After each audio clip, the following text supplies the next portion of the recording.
Habang tumatanda ka, mas natututo kang pahalagahan ang ating kaligayahan. At minsan ay dumarating ang pagmamahal sa pinaka hindi inaasahang oras at pagkakataon. Pero handa ka bang magmahal ng taong mas bata sa iyo ng maraming taon?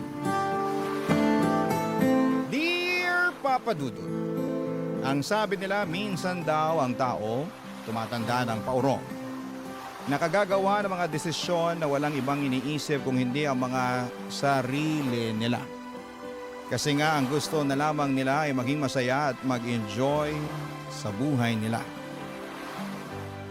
Magandang tanghali, Papa Dudut, at sa mga kabarangay nating nakikinig ngayon. Just call me Martha. I'm 45 years old now at dating guro sa US. Doon na rin ako nakapag-asawa at bumuo ng pamilya. Kaya lang sa kasamaang palad, kakagraduate lamang ng unika iha ko nang mamatay ang asawa ko. At nang magkaroon ng trabaho ang anak ko ay nag-decide na akong umuwi na lamang ng Pilipinas at magtayo ng sariling negosyo. Maayos ang buhay ko sa lumipas na mga taon. Kahit madalas na mag-isa lamang ako, wala naman akong dapat na isipin kung hindi ang sarili ko. Bukod sa maayos naman ang negosyo ay maayos din naman ang buhay ng anak ko sa US. Kaya naman ang mga panahon na yon ay puro pag-i-enjoy na lamang sa buhay ang ginagawa ko, Papa Dudut.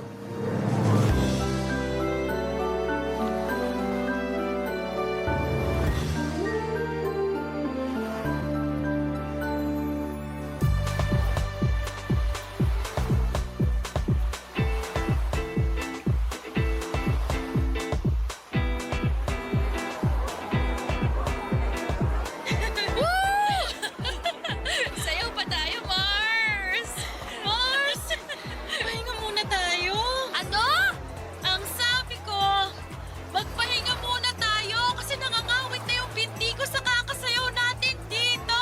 Ay, ano ba naman yan, Mars? Sabi ko naman kasi sa'yo, dalasan mo pagsama sa akin sa gym. Gagawin ko talaga nang maabutan ko naman yung kaseksihan mo. Pero sa ngayon, umupo muna tayo kasi sumasakit na talaga yung mga kasukasukan. Ay nako, tara na nga dun sa table. Grabe, Mars! Ang taas pa rin talaga ng energy mo no hanggang ngayon. Hindi may dedenay na hawak mo pa rin yung title na Queen of the Dance Floor. Ay nako, maka-Queen of the Dance Floor ka naman dyan. Totoo naman, Mars. Aba, tinalo mo pa sa pagsasayaw yung mga bagets na humahataw sa dance floor kanina. Ay, mga kulang kasi sila sa exercise, kaya ang bilis nilang mapagod. Kung kasing sipag mo lang talaga ako mag-exercise, nako, baka magkasing sexy pa rin tayo hanggang ngayon. Naalala ko tuloy ng mga kabataan natin. Nagbibilang pa tayo ng mga nanliligaw sa atin. Pero, ikaw ang palaging nananalo dahil hindi hamak na mas maraming nagkakagusto sa'yo.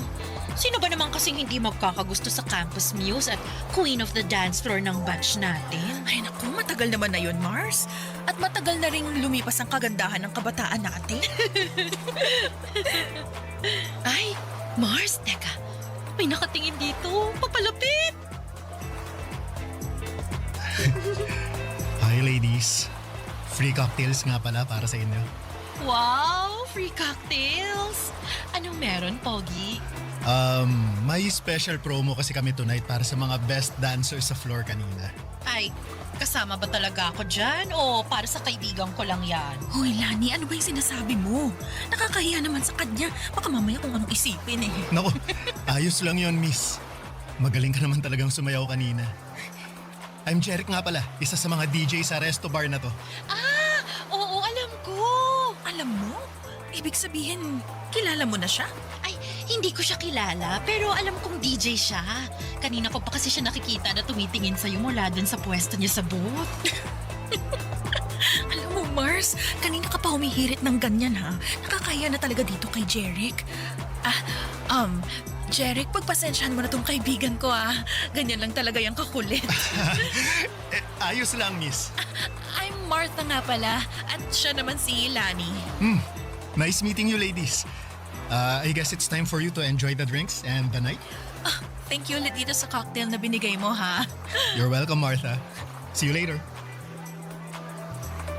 Tama ba yung narinig ko, Mars? Tinawag ka niyang Martha! Ano namang problema doon? Ayun naman talagang pangalan ko. Wala man lang miss, ma'am, o madam. Martha talaga, ang FC, ha? Alam mo, Mars, malakas ang kutob ko na type ka ng bagets na yan. Ay, grabe ka naman mag-isip, Mars. Nagbigay lang ng cocktail, type na kaagad ako. Eh bakit naman hindi? Kanina ko pa kaya siya napapansin ha, panay ang tingin niya sa'yo mula dun sa may DJ booth. Tsaka, aminin mo, yummy si bagets. Oo, pero alam mo namang hindi ako pumapatol sa mas bata pa sa akin, no? Kasi ayokong ako yung mas nag-aalaga pagdating sa relasyon. Malay mo naman, mabago ni bagets ang pananaw mo pagdating sa bagay na yan. Basta, malakas ang kutob ko, mukhang tinamaan sa'yo yang si Jerry.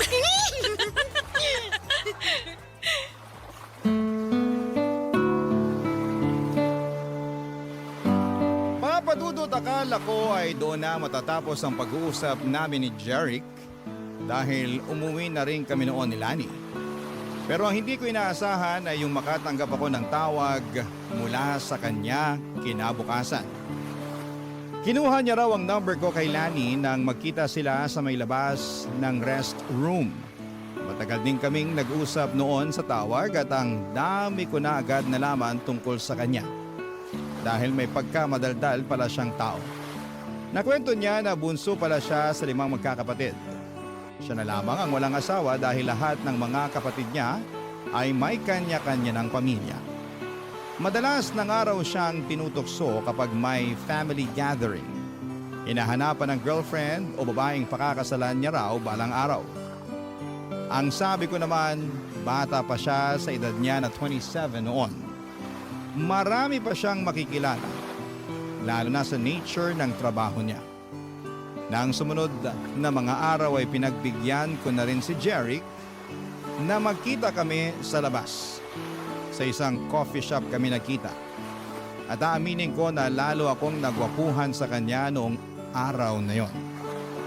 Noong nakita ko kasi siya sa club ay nakasuot siya ng maluwag na t-shirt. Pawis ang mukha at medyo magulo ang buhok niya. Pero nang araw na nagkita kami sa coffee shop nakasuot ng polo shirt, nakaayos ang buhok at walang bahid ng pawis ang mukha niya. Napaka-komportable ng pakiramdam ko noon, nakausap at kasama ko siya. Kaya naman muling nasundan ang mga pagkikita namin. Mas naging close pa kaming dalawa hanggang sa tumatambay na rin siya noon sa bahay ko para manood ng movie Papadudot.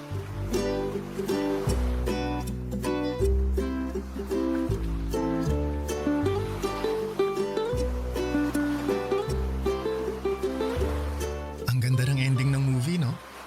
Nagandahan ka kahit parehong namatay yung bida? Oo, kasi namatay sila na pareho nilang alam na mahal nila ang isa't isa. Bihira na kaya ang ganun sa panahon ngayon. Naks, panahon ngayon, parang ang tanda mo na. Totoo naman ang sinabi ko. Bihira na mangyari yung mamahalin mo ang isang tao hanggang kamatayan mo. Sa bagay, may punto ka naman. Iba na rin kasi talagang generation ngayon, ano? Karamihan sa mga tao, hindi na sineseryoso ang relasyon. O ay, mag-ice cream ka na muna. Thank you, Martha. Mukhang masarap to, ah. Ay, oo, favorite ko talaga tong ube na flavor. Dito nga palaging nasisirang diet ko eh. Ay, hindi mo naman kailangang mag-diet kasi hindi ka naman mataba. Hey, akala mo lang yun kasi palaging maluwag ang mga damit na sinusuot. Uy, ang sexy mo kaya nung gabi sa club kung saan kita unang nakita. Baka sexy ka naman dyan. Party dress kasi yun kaya medyo fit sa katawan ko. Bagay talaga sa'yo kasi lalong lumabas ang kaseksihan mo. Martha, may gusto nga pala akong itanong. Ano yun? Kaya ba hindi ka na nakipagrelasyon mula nung mamatay ang asawa mo? Kasi takot kang hindi seryosohin ang magiging karelasyon mo. At sino namang nagsabi sa'yo niyan? Si Lani? Hindi, hula ko lang yun. Bakit? Totoo ba? Alam mo, hindi naman ako takot pumasok sa relasyon. Siguro sabihin na nating sadyang masaya lang ako sa buhay na meron ako ngayon. Wala ka bang namimiss o hinahanap sa buhay na meron ka nung may asawa ka pa? Kaya naman ang ano? Gaya ng taong magpapasaya at magpapakilig sa'yo araw-araw. Minsan, kailangan din ng tao ng konting tamis sa buhay. Kung gusto ko ng tamis sa buhay, anytime pwede naman akong bumili ng ice cream na kagaya nitong hawak ko ngayon, ano? Hindi naman matamis na pagkain ang tinutukoy ko eh. Teka.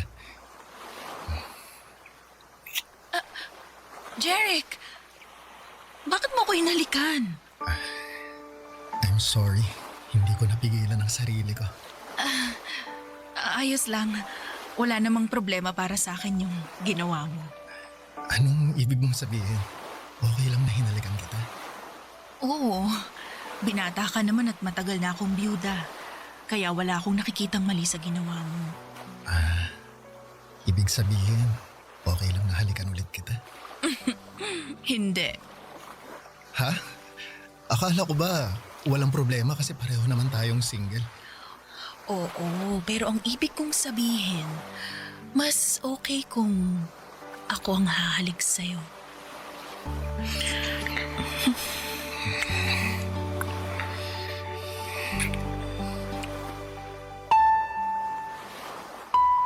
Papa Dudut, hindi talaga ako attracted sa mga lalaki na mas bata sa akin. Never ako nag-entertain kapag alam ko na mas matanda ako.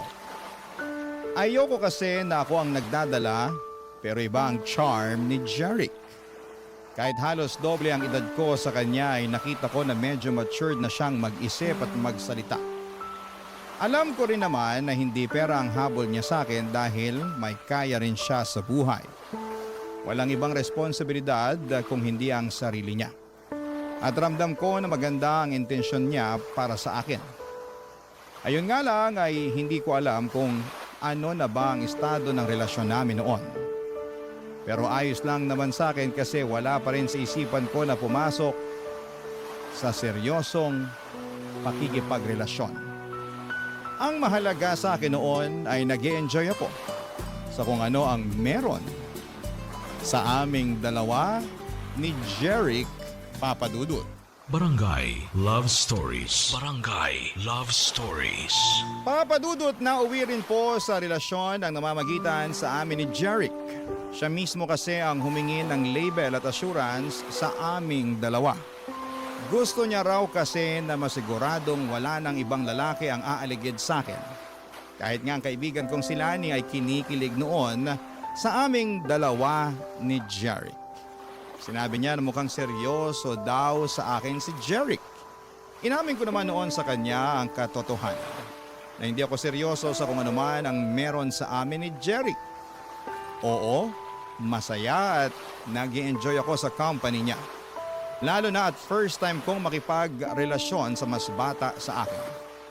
Pero wala talaga sa isipan ko na seryosohin ang kung ano man ang namamagitan sa aming dalawa. Pakiramdam ko rin naman noon, Papa Dudut, ay nasa stage si Jeric ng pag-i-explore. Kasama na ang pakikipagrelasyon sa mas matanda sa kanya. Ramdam ko na pareho kami ng hinahanap sa isa't isa. Gusto lamang naming mag-explore at mag-enjoy.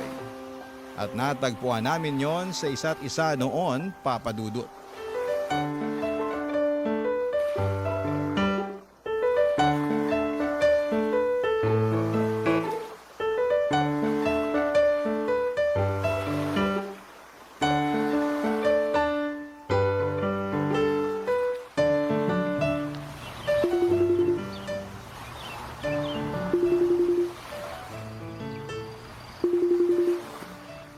Ay, mabuti naman at sinagot mong video call ko, Mars. Oh, bakit? Akala ko ba kasama mo si Jeric sa birthday celebration ng kabarkada niya ngayon? Oo nga, nandito kami ngayon sa bahay ng kaibigan niya. Eh bakit parang inip na yung mukha mo? Tsaka, bakit parang nasa labas? Eh, nandito ako sa may garden nila eh. Mag-isa ka lang dyan? Oo, sinabi ko kay Jeric na magpapahangin lang muna ako dito sa garden. Nilalamok na nga ako dito eh. Ano ba kasing naisip mo at pumunta ka mag-isa dyan sa garden? Mars, naiinip na ako sa loob ng bahay kasama yung mga kaibigan ni Jeric. Yung iba sa kanila, ang lakas magyosi. Eh tapos hindi pa ako makarelate sa pinag-uusapan nila. Ano ba kasing mga pinag-uusapan nila na hindi ka makarelate, Mars? Eh, tungkol sa mga trending na video sa social media. Mga trending na sayaw at kanta. Tinuturuan pa nga nila ako ng dance step. Sabi ko masakit ang binti ko kaya sa susunod na lang. Dapat pinakitaan mo sila ng Martha dance tip mo. Ay naku Mars, kung nakita mo lang sila kanina, iba ang mga trip nilang mga sayaw talaga. Hindi kaya rin ang katawan ko. At saka alam mo ba, pati pala size at design ng brat underwear pinag-uusapan na ng mga bagets ngayon. Ay, talaga ba? Oo, yung isang babae nga ron, kulang na lang maghubad at ipangudngod ang dibdib niya doon sa mga kasama namin. Grabe talaga mga kabataan ngayon, no? Ay naku, sinabi mo pa Mars. Akala ko liberated na ako sa lagay na to Iba pa rin pala talaga yung mga kabataan ngayon. Ay, oo. Ibang-iba talaga sila ngayon kumpara sa atin. Pero, maiba ako. Alam mo, pakiramdam ko, seryoso na yan si Jeric sa relasyon yung dalawa. Ha? Bakit mo naman nasabi yan? Kasi pinakilala ka talaga niya sa buong barkada niya. Hindi ba normal naman yun? Kung kasing edad natin siya, walang espesyal dun sa ginawa niya. Pero dahil malayo ang agwat ng edad natin sa kanya, gusto niya na ipakita sa'yo at sa barkada niya na proud siya sa relasyon yung dalawa. Babe! Ay, Mars, nandito na pala si Jeric. Tawagan na lang ulit kita mamaya, ha? Ay, sige. Mamaya na lang natin ituloy ang chikahan natin. Bye! Eto, iced tea oh. Thank you, babe. Bakit pala hindi ka na bumalik sa loob? Honestly, medyo naiinip kasi ako Hindi ako makasabay sa pinag-uusapan ng mga kaibigan mo. Ganun ba? Sobrang excited pa naman sila na makabanding ka. Lalo na si Paula, yung nagtuturo ng dance step sa'yo kanina. Hindi ko rin naman kasi masabayan yung dance step na tinuturo niya. Alam mo naman ako, hindi ako ganun sumayaw. Oo, alam ko. Sorry, binida ko kasi na magaling kang sumayaw pero iba nga lang sa mga trip nila. Ayos lang. Pasensya na rin kung hindi ako makasabay sa trip ng mga barkada mo, ha? Pero hindi mo naman kailangang pilitin na sumabay sa kanila Gusto mo ba umalis na lang tayo? Ha? Okay lang ba sa'yo? Oo naman. Ayoko na sayangin mo yung oras mo dito nang dahil sa akin, lalo na kung hindi ka naman pala nag-e-enjoy. Mabuti pa, manood na lang tayo ng sine. Maaga pa naman, kaya siguro may mapipili pa tayo ng magandang movie. Sige. Mas gusto ko nga yung idea mo na yan, babe. Sige, ako na lang ang taya ngayon sa movie ticket at popcorn natin. Uy, teka, anong ikaw? Ako ang taya kasi ako ang nagyaya na lumabas tayo ngayon Kaya tara, magpaalam muna tayo sa mga kaibigan ko bago tayo umalis. Papadudot yun ang unang pagkakataon na nakilala ko ang mga kaibigan ni Jerry. Ayoko pa nga sanang sumama kaya lang ay napilitan na rin ako nang medyo magdrama siya sa akin. 3 buwan na rin kasi ang relasyon namin noon at matagal na niya akong kinukulit na gusto na niya akong ipakilala sa mga kaibigan niya. Palagi raw kasi niyang kinukwento sa kanila at sobrang curious na sila na makilala ko. Kaya naman nang magpa-party ang best friend niya para sa birthday nito ay pumayag na akong sumama para makilala ito at iba pang mga kaibigan ni Jerry. Sa totoo lang, isa sa mga dahilan kung bakit ayaw ko makipagrelasyon sa mas bata sa akin ay yung mga bagay na kinasanayan nila. Mga party, alak, vape at kung ano-ano pa. Kahit na ilang taon akong tumira sa US ay hindi ako kasing liberated na mga ibang kabataan ngayon. At yung mga kaedad ni Jeric, hindi rin ako makarelate sa mga pinag-uusapan nila na trending sa social media dahil hindi ako madalas na mag-internet talaga papadudot. Bagay na nararamdaman ko ang pagkakaiba.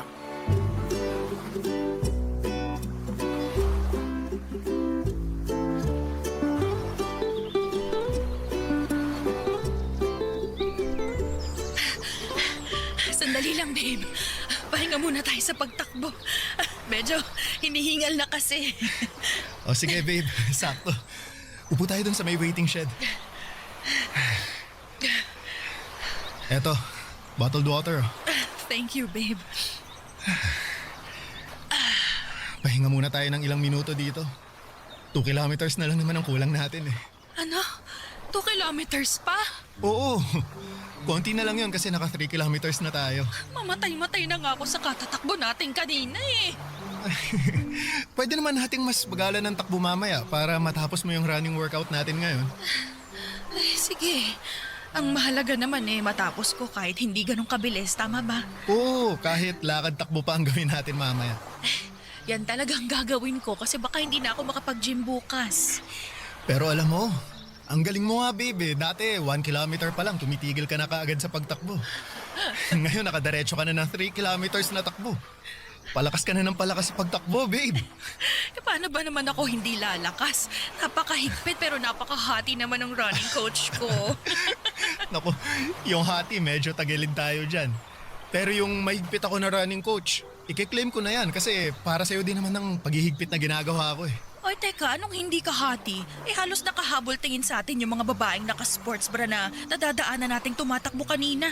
Akala mo hindi ko napansin yun, ha? Ah, nabilisan lang sila sa pagtakbo natin kaya sila napalingon. Ikaw talaga kung ano na naman yung iniisip mo.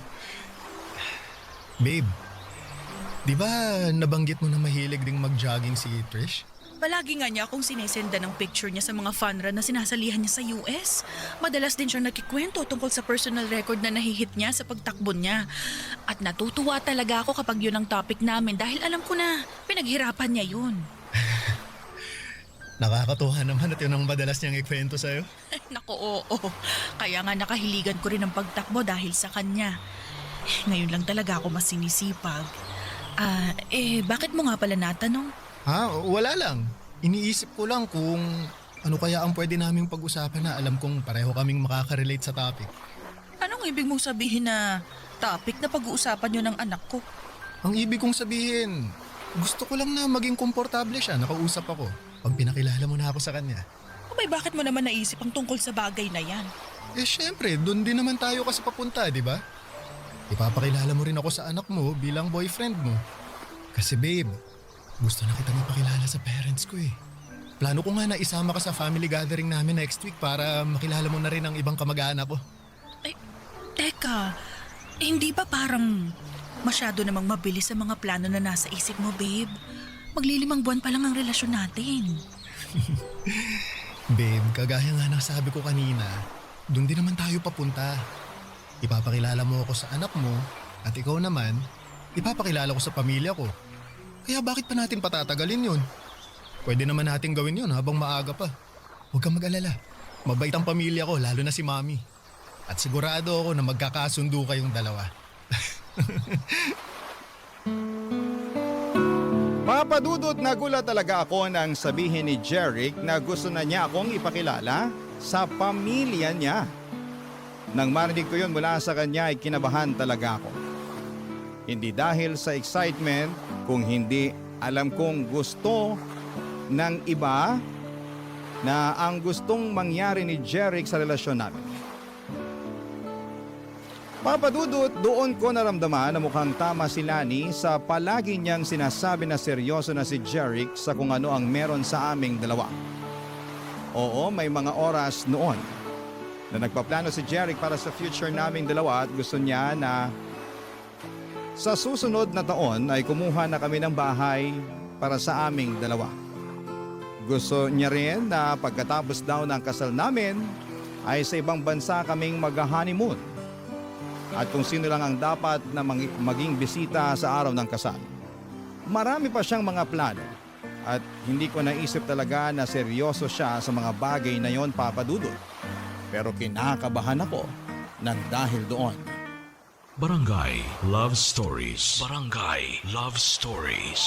Papadudot, nagsimula na po akong makaramdam ng pagkailang kay Jeric noon. Para bang nabawasan yung kilig at excitement na nararamdaman ko noon. Oo, at naging masaya ako sa relasyon namin, pero hindi talaga pumasok sa isipan ko na magiging seryoso siya sa akin. Na magiging seryoso kaming pareho. Kaya nga kapag nagtatanong siya kung kailan ko siya ipapakilala sa anak ko, ay umiiwas akong sagutin yon, Papadudot. Dahil wala akong balak na ipakilala siya sa anak ko na halos ilang taon lang ang tanda niya. Hindi ko rin ma-imagine ang sarili ko na magpapakasal ulit tapos sa mas bata pa sa akin. Doon na po ako nagdesisyon na simulang iwasan si Jeric. Binawasan ko yung mga oras na magkasama kami. Gumagawa ako ng dahilan kapag nag-aaya siya ng date. Sinasabi ko na Umalis ako ng bahay at may mga kailangan na ayusin sa negosyo. Napapadalas tuloy noon ang pagdadrama niya sa akin. Dahil hindi ko sinasagot ang mga tawag niya. Sandamakmak na chat or text message naman ang natatanggap ko mula sa kanya. Hanggang sa isang araw ay hindi ko na siya naiwasan nang bigla siyang pumunta sa bahay, Papa Dudut. Sakto naman na may ine-expect ako na delivery kaya lumabas ako at pinagbuksan ko siya ng gate ng mga oras na yon.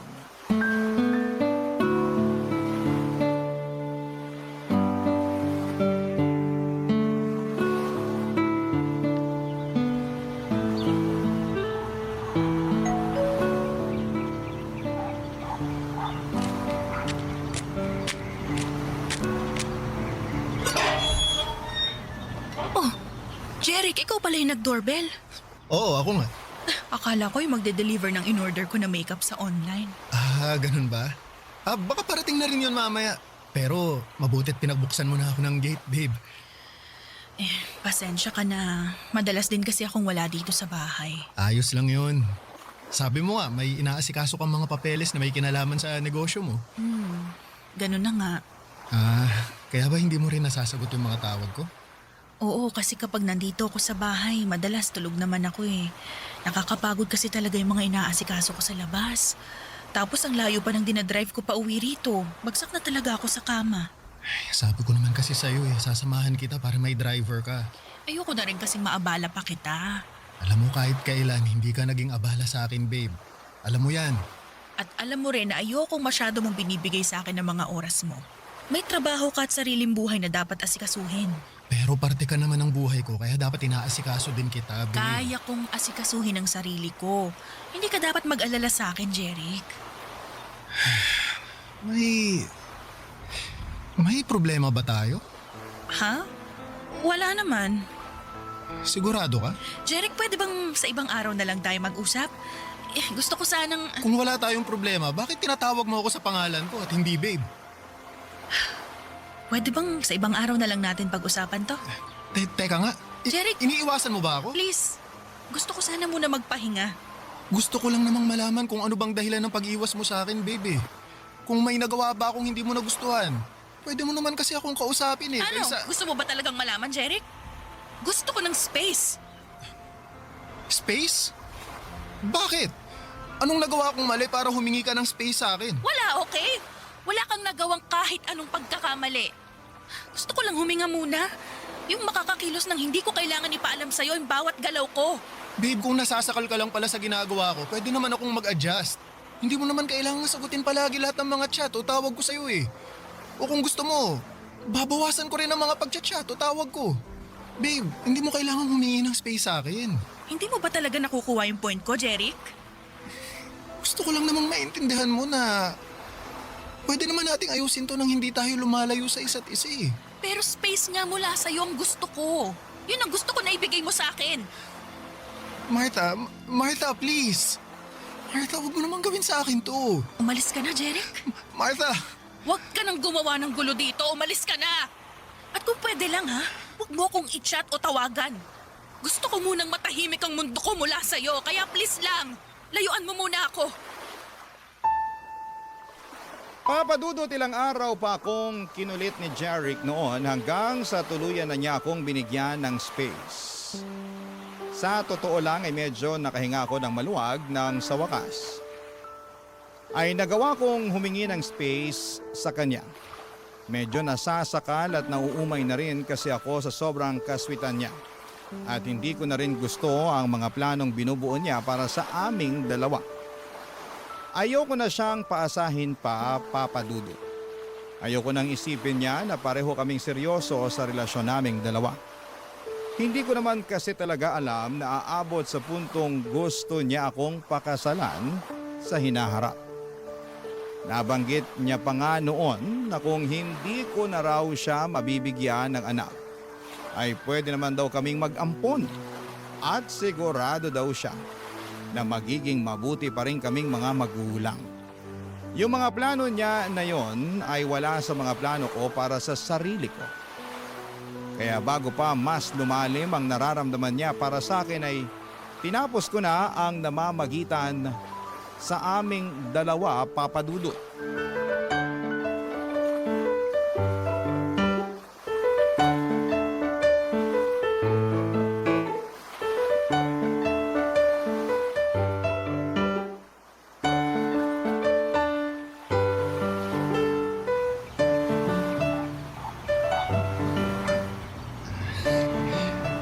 Martha, pwede ba tayong mag-usap? Mars, hintayin na lang kita sa parking para makapag-usap muna kayo ni Jerry. Sige, Mars.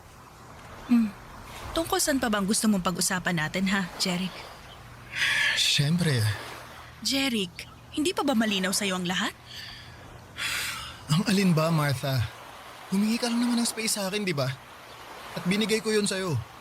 Siguro naman oras na para ayusin na natin tong dalawa. Wala na nga tayong dapat ayusin. Hindi mo pa rin ba talaga nakikita yon? Pero ano ba talagang nagawa akong mali, Martha? Bakit bigla na lang gusto mo nang tapusin ang relasyon nating dalawa? Dahil alam kong wala nang patutunguhan tong ginagawa natin. Itong relasyon natin. Paano walang patutunguhan? Martha, seryoso ako sa'yo. Alam mo yan. Mahal kita. Mahal na mahal. Hindi kita mahal. Anong sabi mo? I'm sorry, pero kailangan na nating tapusin ang lahat sa ating dalawa. Sorry kasi nakikipag-break ka na talaga sa akin? Sorry kasi hindi mo ako mahal? O sorry kasi kahit kailan hindi mo naman talaga ako minahal? Martha, minahal mo naman ako, di ba? Sabihin mo sa akin. Minahal mo ako, di ba? Baka naman pwede nating subukan na ayusin to. Promise, mas magiging maayos din akong boyfriend sa'yo. Susunod ako sa lahat na sasabihin mo. Ibibigay ko sa'yo lahat ang gusto mo. Martha, please.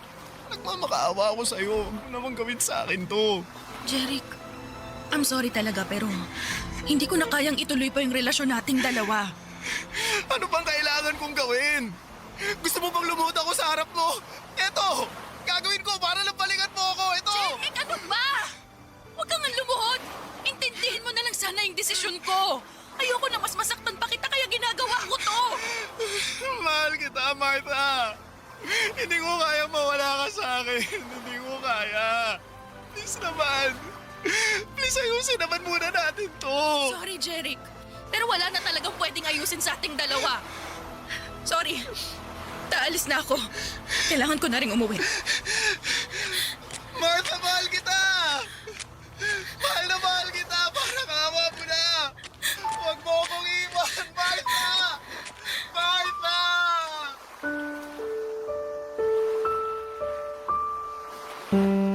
Papa Dudut, hindi rin naman naging madali sa akin ang pakikipaghiwalay kay Jerry.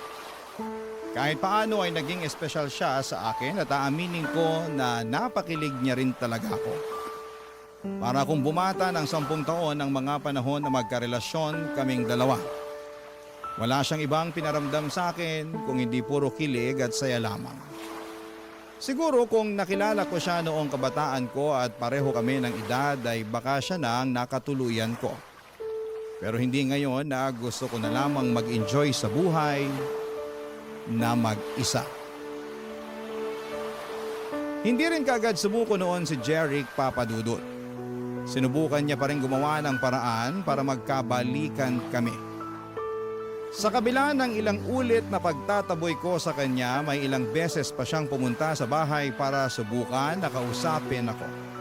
Pero hindi na ako lumalabas para harapin siya. Kinukulit niya si Lani na tulungan siyang makausap ako at may isang beses na pumunta siya sa bahay na lasing at sumisigaw sa labas. Napilitan akong lumabas para kausapin siya. Halos sumagulhol ulit siya at nagmamakaawa na balikan ko siya. Hindi ko na rin tuloy napigilan ang sarili ko na maluha noon dahil sa awang nararamdaman ko. Hindi ko naman talaga gustong paasahin at saktan si Jeric noon. Gusto ko lamang na mag-enjoy sa buhay at maging masaya. At kahit ramdam ko kung gaano kaseryoso sa akin si Jeric ay hindi ko na siya pwedeng paasahin pa. Dahil alam ko na magkaiba kami ng pananaw sa buhay. At sa bandang huli, mas masasaktan ko lamang siya. Nagigilty pa rin ako hanggang ngayon pero umaasa na mahahanap na ni Jeric ang babaeng masusuklian ng tama ang pagmamahal niya.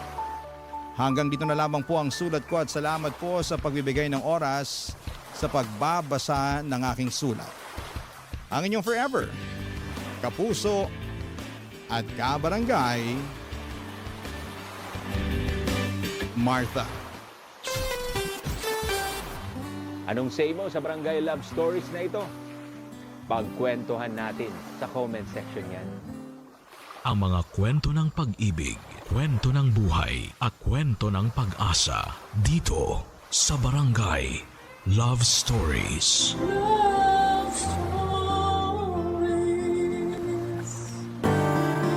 Walang perpektong pamilya. Bawat isa ay may kakulangan at kapintasan. Ngunit ang importante ay akuin natin ang mga pagkukulang na yon at gawin natin ang lahat upang makapagbagong buhay. Ikaw, kabarangay, gaano mo kamahal ang iyong pamilya? Dear Papa Dudut, magandang araw sa inyo at sa mga kabarangay nating mahilig makinig sa Barangay Love Stories.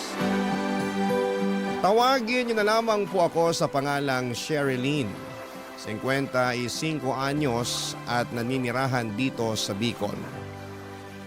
Neto ko lang na-discover ang programa ninyo noong minsan ko itong napakinggan via online. Kaya naman nagpatulong ako sa kumare at kaibigan kong si Grace na magpadala ng sulat sa inyong programa. Gusto ko sanang ibahagi ang istorya ng buhay ko na nangyari noong 1993, noong nasa Maynila pa kami nakatira. 18 anyos pa lamang at magtatapos sa high school.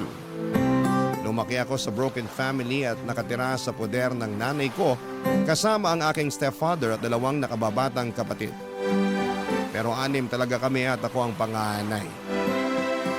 Ang 3 ko pong kapatid ay nasa poder ng mga tatay nila dahil magkakapatid lamang kami sa ina. Pero kahit nakatira kami sa isang bubong ay hindi malapit ang loob ko sa aking nanay Ninita. Sa katunayan ay mas tinuturing ko pang ina, ang Lola Lloyd ako.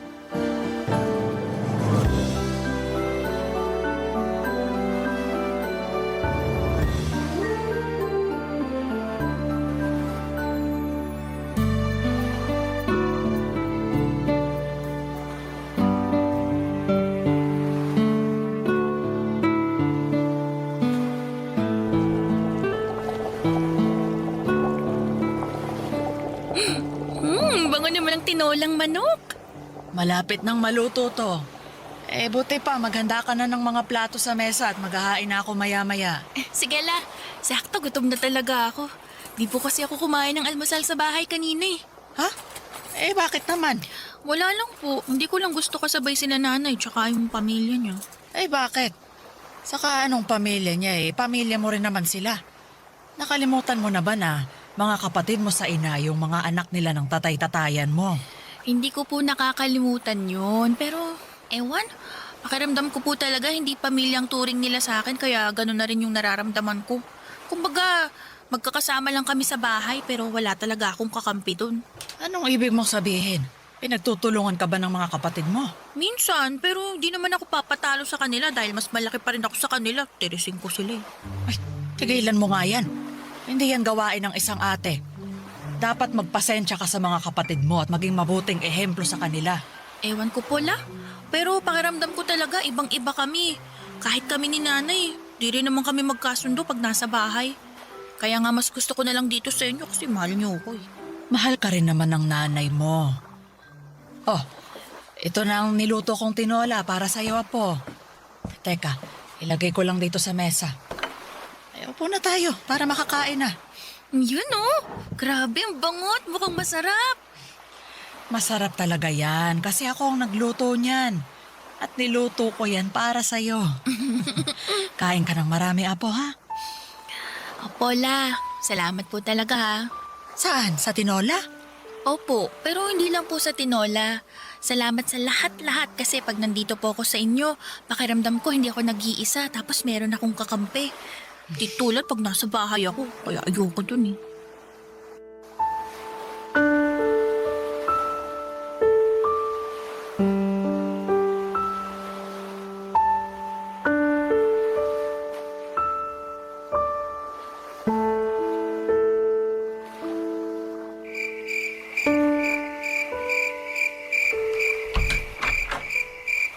Saan ka na naman nang galing yan?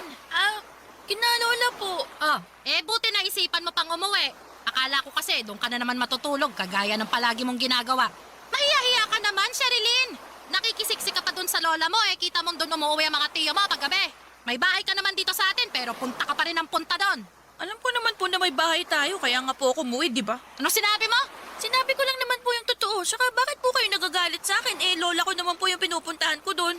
Magalit kayo kung sa ibang bahay ako pumunta at hindi kina lola. Magagalit talaga ako lalo na kapag hindi ka nagpapaalam. Nay naman eh.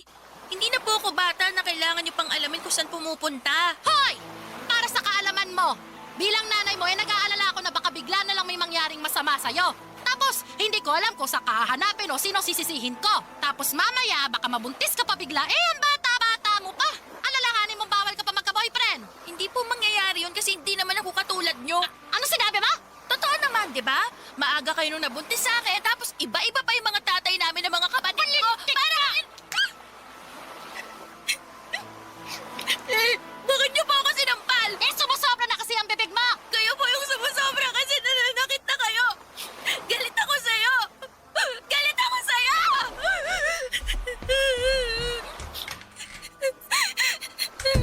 Sherilyn! Sherilyn! Lumabas ka na sa kwarto mo! Hindi ko kaya tapos mag-usap! Hoy, balik ka! Hoy, lumabas ka dyan! Lumabas!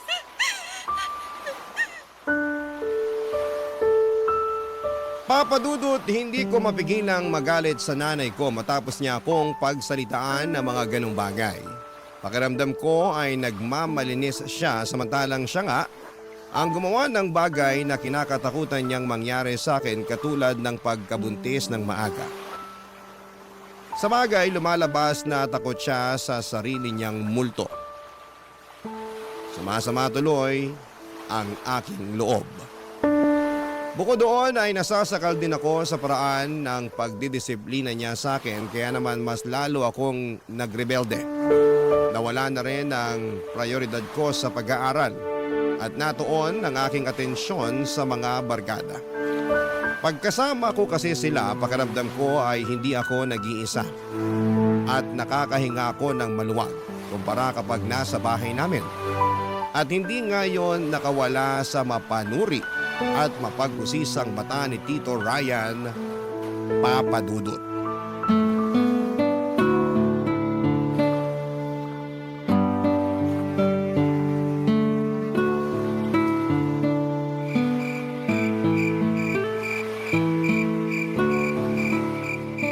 Sige na, Drew, umalis ka na. Baka mamaya may makakita pa sa'yo rito na hinatid ako eh. Sino namang makakakita sa atin malalim ng gabi? Siguradong tulog na ang mga tao. Kahit na. Hindi natin alam kung sino pang gising dyan. Ano naman kung makita nila tayo? Boyfriend mo naman ako. Ha? Sino naman may sabi sa'yo niyan? Ako lang. Naisip ko lang naman kasi nililigawan kita, di ba? Oo nga, pero hindi pa naman kita sinasagot ah. Huh? Di pa ba? Oo, hindi pa. Kaya hindi pa tayo magsyota. Kailan mo ba ako planong sagutin kasi? Ang tagal naman. Ikaw naman, masyado kang mainipin eh. Pero alam mo, matagal ko na rin talagang pinag-iisipan na sagutin ka. May nararamdaman na rin kasi ako sa'yo eh. Ganun naman pala eh. Pareho tayo ng nararamdaman sa isa't isa. Sapat na yung dahilan para maging tayo. Paano? Tayo na ba? Oo. Sige na nga, tayo na. Yes! Kami na! Kami na ni Sherilyn! Ano ba naman? Kasasabi ko lang na huwag kang maingay, di ba? Pasensya na. Di ko lang napigilan kasi sobrang saya ko eh. Ipigilan mo muna kasi baka pag may nakarinig, lagot tayo. Buti pa, umuwi ka na sa inyo. Papasok na ako sa amin kasi baka magising si nanay tapos hanapin pa ako, lagot ako doon. Oh sige, pero pwede bang balik muna sa pisngi? Ha? Sige na, balik na ako. Isa lang, sige na. Sige na nga, pero isa lang ha. Pagkatapos nito, papasok na ako sa loob ng bahay. Oo, isa lang.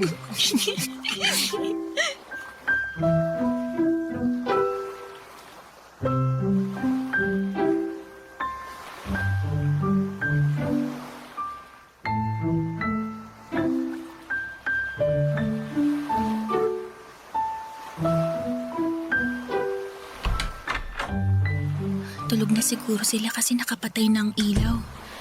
Buti pa, magdahan-dahan na lang ako sa paglalakad para makapunta na ako sa kwarto. Ay! Bakit ngayon ka lang? Po! Narinig mo ako. Sagutin mo tanong ko, Sherilyn. May ginawa lang po ako sa bahay ng kaklase ko para sa school namin kaya ginabi po ako ng uwi. Sinong kaklase? Yung naghatid sa'yo dyan sa labasan at humalik pa sa'yo sa pisngi? Nakita niyo po yun? Aba syempre. Di pa naman kasi ako tulog kaya nakita ko lahat. Di mo pa sinasagot ang tanong ko ha? Kaklase mo ba yon? Hindi po. Hindi? Eh ano mo siya? Boyfriend? Wag na wag mong susubukan magsinungaling sa akin kasi hindi ako tanga. Alam ko yung nakita ko ha? Boyfriend mo ba yung lalaki na yon? Opo, Tiyo. Susumbong kita sa nanay mo. Wag po, pagagalitan po ko ni nanay. Kaya nga isusumbong kita. Kasi kabilin-bilinan niya na wag ka munang magbo-boyfriend. Pero sinuway mo yung kagustuhan niya kaya lagot ka. Parang awa niyo na po, wag niyo po akong isumbong. Eh, sige. Hindi kita isusumbong kung papayag kang gawin ng gusto ko. Ano po ba yun? Alam mo, matagal na talaga akong nagagandahan sa'yo eh. Gabi-gabi kong pinagpapantasyahan yung katawan mo. Baka naman, pwede mo akong pagbigyan. Kahit ngayon lang, hindi natin sasabihin sa nanay mo. Ano po? Bitiwan niyo nga ako. Napapaliw na yata kayo eh. Ano nababaliw? Di ako baliw ha! Baliw kayo, bastos! Bitiwan niyo sabi ako eh. Subukan niyo pong may gawin sa akin, sisigaw ako. Para malaman pati ng mga kapitbahay natin yung kaayupan niyo.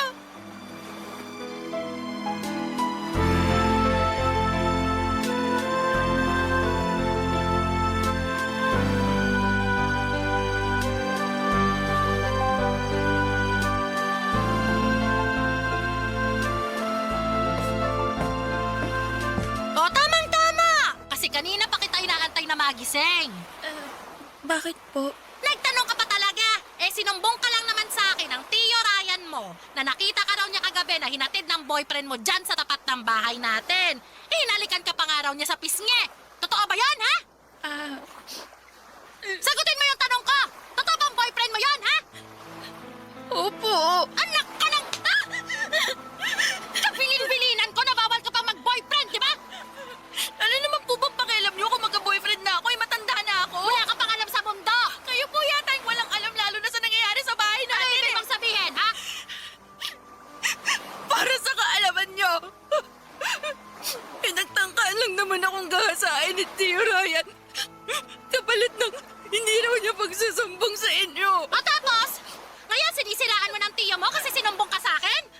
Anong klaseng utak meron ka, Sherilyn? Hindi magagawa ng tiyo mo yon kasi mabuti siyang tao. Kung meron mang masama rito, eh ikaw yon kasi pasaway at sinungaling ka!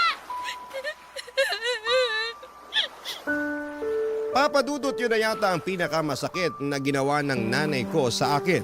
Bukod sa pinaramdam niya na hindi niya ako prioridad bilang anak. Ang sakit pala na hindi ka paniwalaan at ipagtanggol ng tao na una mong inasahan na gagawa noon dahil magkadugo kayo. Kaya naman mas nadagdagan lamang ang hinanakit ko sa kanya ng mga panahong yon.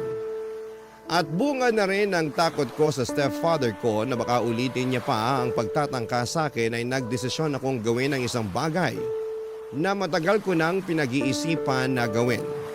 At yun nga ay ang lumayas sa pamamahay namin. Bit-bit ang ilan kong damit at gamit na inimpake ko sa aking itim na bag at kakaunting pera papadudot na tinabi ko mula sa aking baon. Ay nakapag-desisyon na akong umalis sa aming bahay noong sumunod na araw para makalaya ako sa pagdurusa at makalaya ako sa hinanakit na dulot ng pamilyang aking kinagisnan. Oras na para isipin ko naman ang ikagaganda ng buhay ko. Barangay Love Stories. Barangay Love Stories. Papadudot nakituloy ako sa bahay ng boyfriend kong si Drew at sakto lang ang laki ng tinitirhan nila at kasama niya roon ang mga magulang niya at 3 nakatatandang kapatid na babae. Mabait naman sa akin si Drew at tinanggap naman ako ng kanyang pamilya noong nakiusap siyang makikitira ko doon. Pero sa una lang pala yon at puro lamang sila pakitang tao. Tumira kami doon ng 2 buwan at hindi nagtagal ay lumabas din ang tunay nilang kulay lalo na noong nabuntis ako ni Drew. Sa katunayan ay hindi nila tinago sa akin ang pagkaayaw nila na nakikisiksik ako sa pamamahay nila. Nalaman ko rin ang totoo na dismayado sa akin ang nanay niya dahil nag-aaral pa nga kami ng mga panahong yon. Tapos ay magkakaanak na. Hindi rin naman ako may pagtanggol ni Drew dahil mas kampi pa siya sa kanyang pamilya. Kaya noong naramdaman kong wala na akong puwang sa pamamahay nila, ay muli akong nag-alsa balutan at umuwi sa lola ko. Tinanggap niya ako sa poder niya at namasukan naman ako bilang trimmer sa isang patahian para makaipon ng pera. Hindi nagtagal ay nagsilang ako ng isang malusog na sanggol na babae.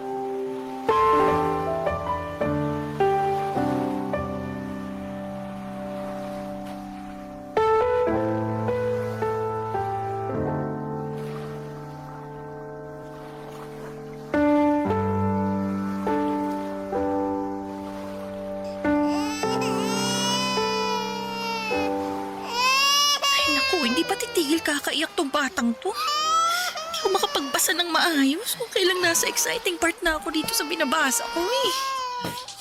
Ay, Sherilyn, hindi pa ba naririnig ang iyak ng anak mo? Kulang na lang kabagin tong bata, maawa ka naman sa kanya. Buti pa, kargahin mo na muna tong apo ko. Kawawa sa'yo yung anak mo eh. Ay, na baby. Andito na si Lola. Sus, paano naging kawawa yan ang ayos-ayos ng higaan niya? Nakadede na rin at napalitan ng diaper. Yung ibang bata nga dyan walang maayos na hinihigaan. Tapos gutom, hindi nakakaranas magsuot ng diaper. Ano bang pinagsasasabi mo dyan? Hindi naman yun ang ibig kong sabihin Para kasing yun na rin yung pinalalabas nyo sa pagkakasabi nyo, kawawa naman yung anak ko eh. Kawawa ang anak mo kasi hinahayaan mo lang umiyak. Samantalang andyan ka naman sa tabi niya at nagbabasa lang naman ng libro. Lumalabas na mas inuuna mo pa yan kaysa patahanin yung anak mo. Lola naman, ito na nga lang yung libangan ko kapag wala akong trabaho tapos sinisita nyo pa. Hindi ko sinisita ang libangan mo. Pero baka nakakalimutan mong dapat unahin mo ang responsibilidad mo sa anak mo. Kakainis namang responsibilidad yan.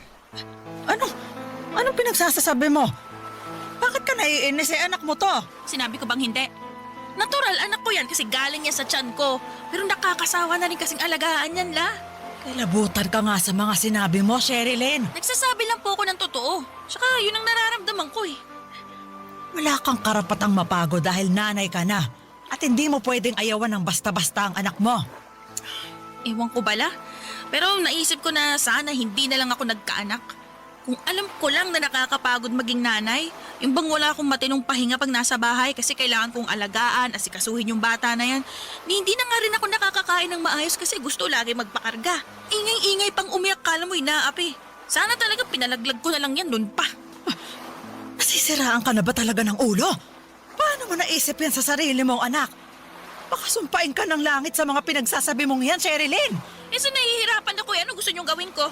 Kaya nga andito ako para tulungan ka. Ako ang nag-aalaga at nagbabantay sa anak mo kapag nasa trabaho ka, hindi ba? Makakasigurado ka na ligtas ang anak mo kasi apo ko rin naman ang batang to. Pero pag nandito ako sa bahay, hindi nga ako makapagpahinga ng maayos, La. Pagod na nga ako sa trabaho eh. Pati ba naman dito sa bahay, pagod pa rin ako. Tapos kasalanan pa ng batang yan. Ganyan talaga pag may anak ka na. Meron ka ng responsibilidad. Kaya nga nakakapansisi magkaanak eh. Nakakamiss din yung buhay ko nung wala pa yung batang yan. Eh ginusto mo rin naman yung nangyari, hindi ba? Sumama ka sa boyfriend mo at nagpabuntis kahit na nag-aaral ka pa. Tapos ngayon, sisisihin mo tong anak mo? Eh alam natin pareho na wala naman siyang kasalanan. Buti pa, Sherilyn. Huwag mo nang dagdagan yung pagkukulang mo sa anak mo. Dapat nga ikaw ang nag-aalaga sa kanya. Kasi nanay ka niya. Pero dahil hindi ka naman sinusuportahan ng tatay ng apo ko, kailangan mo talagang magtrabaho. Pero pakiusap naman, apo. Pag andito ka sa atin unahin mong intindihin tong anak mo. Sanggol pa lang siya. Kailangan ka niya. Kailangan niya ang nanay niya.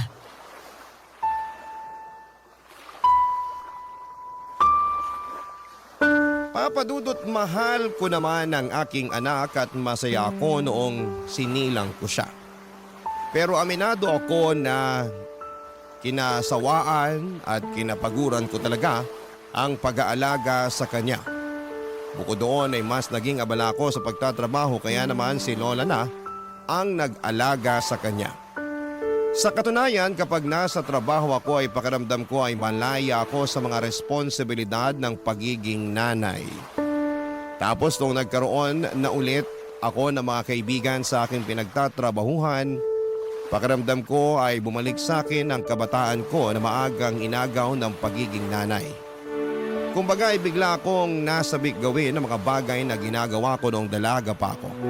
Kaya nga kahit na nakokonsensya dahil dapat inaalagaan ko ang anak ko, lalo na kapag wala akong pasok ay mas nanaig pa rin sa akin ang impluwensya ng mga katrabaho ko ng mga panahong yon, Papa Dudut.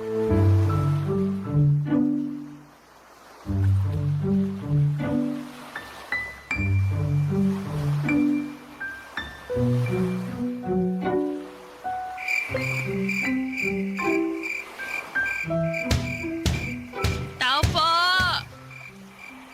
Tao po! Papasukin niyo ako! Tama naman tong bahay na kinatuko, diba?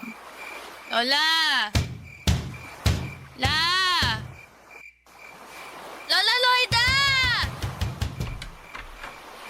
Ay, Santissima, Sherilyn! Bakit ka sumisigaw dyan? Ang ingay-ingay mo! May maingay bang tahimik? Pero nga, lasing ka ba? Naku, hindi. Di po. Anong hindi? Amoy alak ka. Nakainom lang po. Pero konti lang naman. Nagyaya kasi yung katrabaho ko kasi birthday ng anak niya. Ayun, inimbitahan kami sa kanila para kumain. Tapos may paalak. Buti pa, pasok na po ako. Lamok dito sa labas eh. Sherilyn! Ano bang ginagawa mong bata ka? Halika, alalayan na kitang tumayo. Sensya na po natisod lang. Umikot kasi yung paningin ko eh. Yan bang nakainom lang? Halos hindi ka na nga makalakad ng diretso. Wala naman eh. Huwag niyo na po ako sermonan. Umipintig na nga yung ulo ko sa sakit tapos dami niyo po sinasabi dyan. Marami talaga akong sasabihin. Kasi hindi gawain ng matinong nanay ang ganyan. Halika na, pumasok ka na at dumupo ka muna dyan sa bangko. Kuha muna kita ng tubig na maiinom. Sige po, La. Nay, napatulog ko na po yung anak ni Sherilyn. Wala pa ba siya? Anong wala pa? Ayan lasing na lasing nga. Nay, ano pong ginagawa niyo rito kay na Lola? Tinalo ko lang ang nanay ko. Eh ikaw, bakit lasing ka? Tsaka anong oras na Uwi ba yan ng isang matinong nanay? Baka nakakalimutan mong may anak ka naghihintay dito. Pwede ba? Huwag niyo na po ako sermonan. Sakit-sakit na nga ng ulo ko eh. Itong tubig, Sherilyn. Kunin mo, inumin mo na. Salamat po, La. Grabe, tabang naman ito. Mas masarap pa yung alak eh. Bakit ka ba nagkakaganyan? Anong bakit ako nagkakaganto, Nay? Ayos naman ako ah. Hindi ka ayos kasi nakuha mo mag-inom at magpakalasing samantalang may anak ka na naghihintay sa'yo rito sa bahay. Parang ngayon na nga lang naman ako uminom ah. Kung makapagsalita kayo dyan, kala nyo talaga lasinggera ako. Pero sabi ng lola mo, palagi mo raw pinababayaan yung anak mo. Pag andito ka sa bahay hindi mo maaalagaan dahil abala ka sa ibang bagay. Tama ba yon? Hindi yun gawain ng mabuting ina. Eh ano po bang alam niyo sa pagiging mabuting ina? Eh hindi nga kayo naging ganun sa akin tsaka sa iba kong mga kapatid ah. Anong sinabi mo? Sherilyn, huwag mo kang sagutin ng ganyan ng nanay mo. Hindi, sasagutin ko siya kasi masyado siya nagmamalinis eh. Kung makapagsalita siya, nakala mo ako yung pinakamasamang nanay sa mundo. Bah, matuto muna kaya siyang manalamin. Tingnan niya muna yung sarili niya para makita niya kung gaano siya karumi. Sumusobra ka na talaga sa mga pinagsasabi mo sa akin, ha? Bakit? Nasasaktan ka kasi totoo?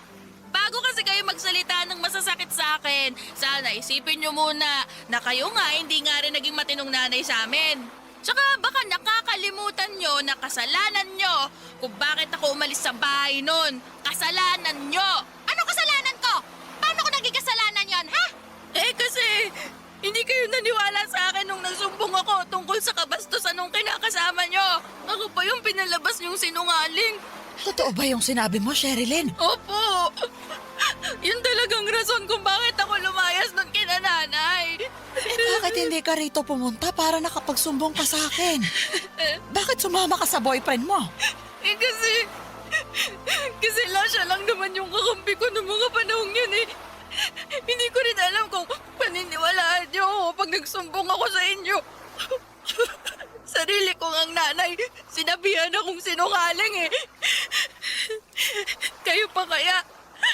Kaya sinong pupuntahan ko? Eh di nag-iisang pwede kong takbuhan.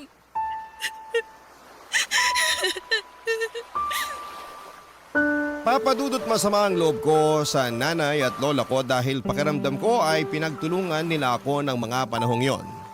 Nagkampihan sila at pinamukha sa akin na ako na ang pinakamasama at pabayang nanay sa buong mundo samantalang hindi rin naman sila perpekto.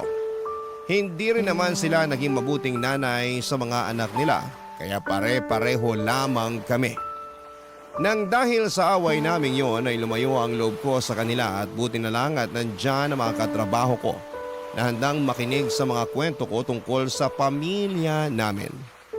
Isa nga sa kanila ay sinulsulan ako na lumayas na raw sa amin at sumama na lamang kay Samuel. Katrabaho rin namin at kursonada ako.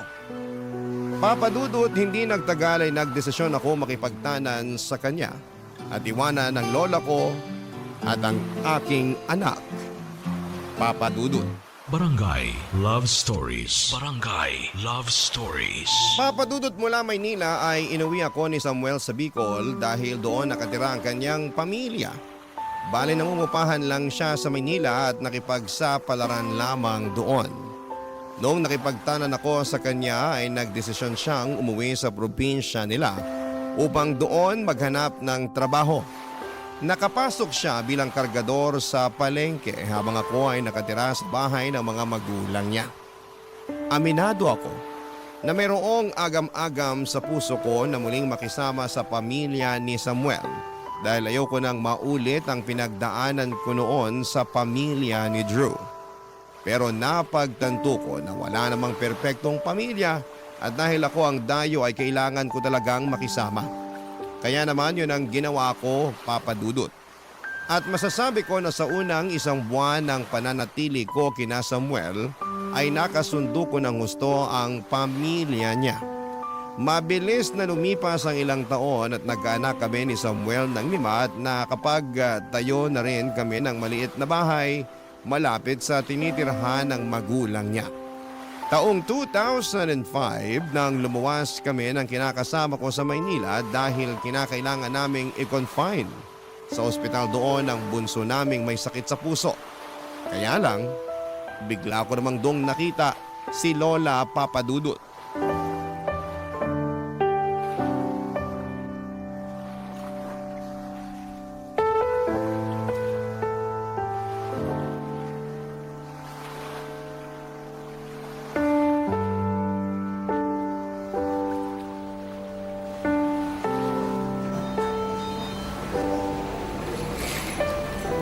Sherilyn!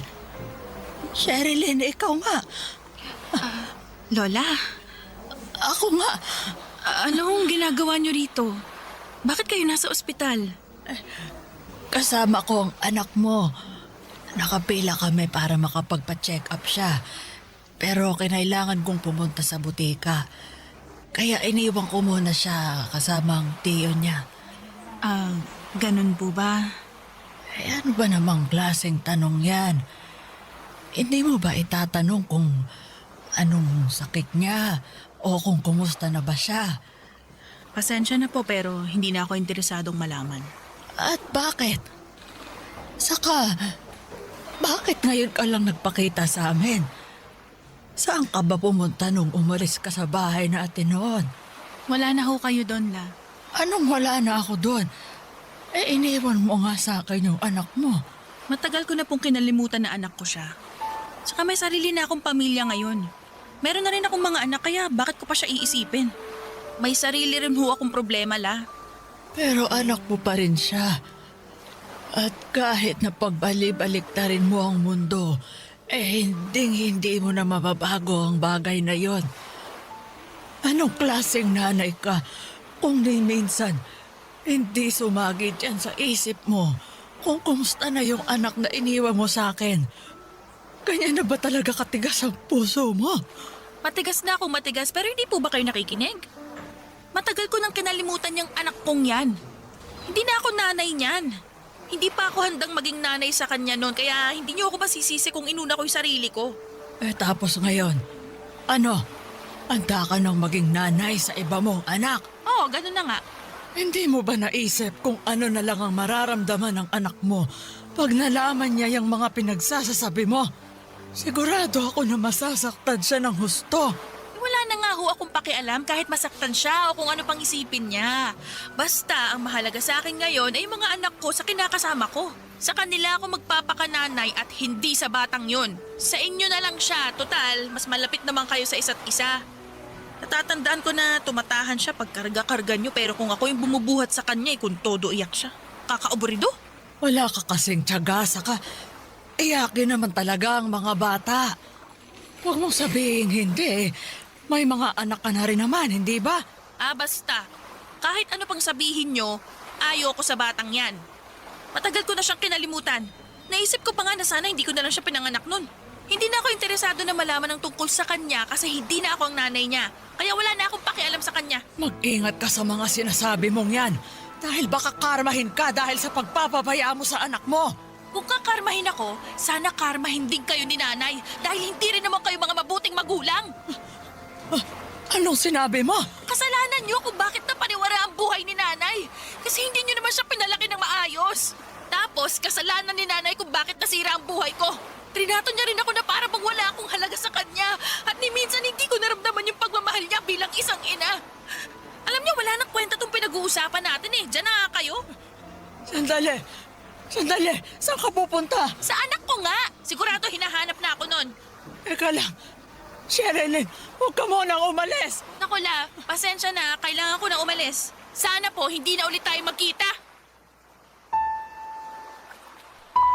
Papa Dudut, hindi lubusan ang aking kasiyahan ang makita ko si Lola sa ospital na pinagdalhan niya sa anak na iniwan ko sa kanya noong araw. Di tulad ko na kinalimutan na ang responsibilidad sa aking panganay. Pinilit pa rin ako ni Lola na magpakananay sa aking anak, bagay na hindi ko sinangayunan. Para sa akin ay bahagi na lamang ng nakaraan ko ang batang iniwan ko sa kanya at gusto ko na lamang magpatuloy sa buhay na hindi siya kasama. Kaya lang ay pinarusahan yata ako ng langit sa pag-abandon ako sa aking anak dahil inabot ng kamalasan ng pamumuhay at pagsasama namin ni Samuel. Una nga doon ay namatay ang aming bunso na naging dahilan upang magkalamat ang relasyon namin ng kinakasama ko. Pangalawa ay natuto siyang mambabay at nalulong sa bisyo kaya kinailangan ko magtrabaho upang buhayin ang 4 pa naming mga anak. Mabilis na lumipas ang ilan pang taon. Lalong humirap ang buhay namin. namatay na rin si Samuel noong pandemic at nagsilakihan na rin naman ang mga anak namin pero tila ba wala silang pakialam sa akin. Doon ko nga biglang naalala yung anak na iniwan ko kay Lola, Papa Dudut.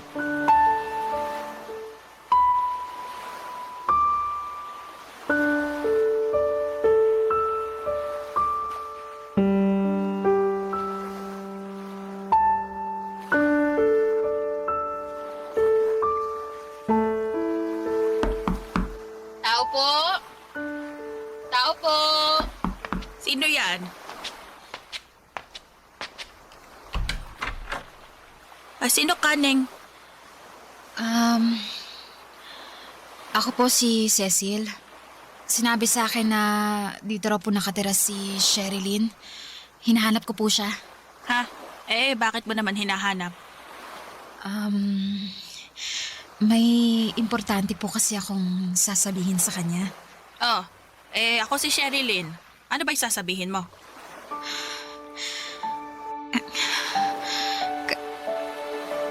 Kayo po si Sherilyn? Kayo po yung nanay ko? Ha? Ano ba pinagsasasabi mo? Hindi ako ang nanay mo. Paano kita naging anak? Sige nga. Baka po nakalimutan niyo lang pero anak niyo po ako. Ako po si Cecil. Yung baby na iniwan niyo noon kay Lola Loida. Cecil? Opo.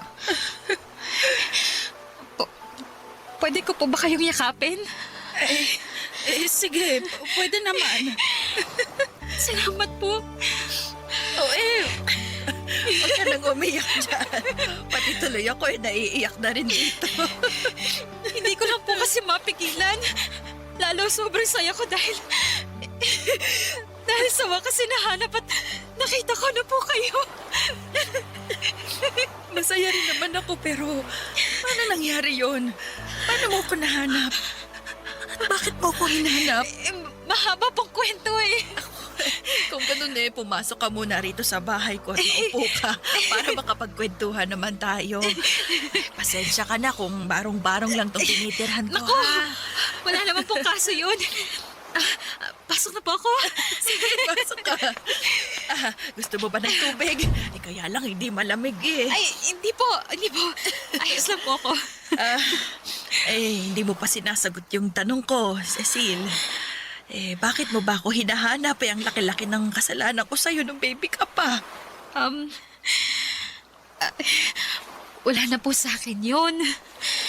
Kinalimutan ko na po yun kasi sinabi sa akin ni Lola na nanay ko pa rin naman daw kayo.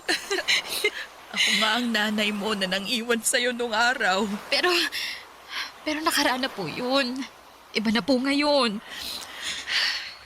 Walang pinagkaiba ang nakaraan sa kasalukuyan dahil may nagawa ako noon na ikinahihiya ko sa ngayon.